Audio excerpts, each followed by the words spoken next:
منذ ما يقارب الشهرين تقريبا أسسنا لجنة توثيق الانتهاكات في شمال وشرق سوريا. هدف اللجنة وعمل اللجنة الأساسي هو توثيق وحفظ وأرشفة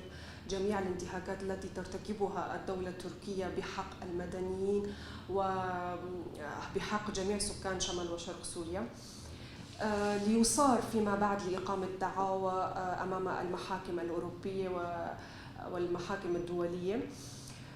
وفي هذه الفترة الأخيرة كما نرى ونشاهد زادت تركيا من حدة هجماتها، حيث تقوم بالاعتداء والقصف المتكرر بواسطة طيرانها الحربي وبقذائفها الثقيلة جميع المدن الآهلة بالسكان والمدنيين على طول الشريط الحدودي في شمال وشرق سوريا، وتستهدف البنى التحتية والمؤسسات الخدمية كالمدارس والمستشفيات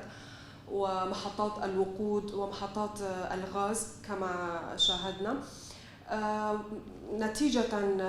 هذه الاستهدافات وهذا القصف المتكرر وقع الكثير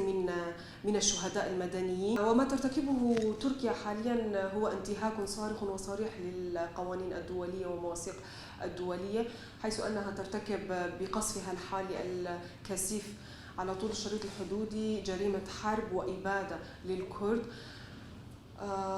حيث أنها تستهدف سيادة دولة جارة وهو ما لا يجوز قانونا، وحيث أن ميثاق الأمم المتحدة وهذا الميثاق أداة من أدوات القانون الدولي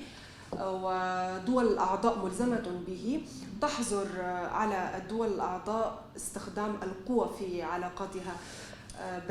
علاقاتها الدولية وفي علاقاتها مع الدول الجارة.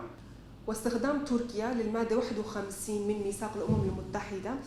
ما هو إلا ذريعة لشن حربها على مناطق شمال وشرق سوريا، حيث أن المادة تنص على حق الدول في الدفاع عن نفسها إذا حدث أي اعتداء مسلح عليها، حيث أنه لم يحصل إلى الآن أي اعتداء من طرفنا على تركيا ومناطق التركية على طول الشريط الحدودي. وكما ذكرت سابقا، حيث أن هدف اللجنة الأساسي هو إقامة دعاوى أمام المحاكم الدولية، علما أن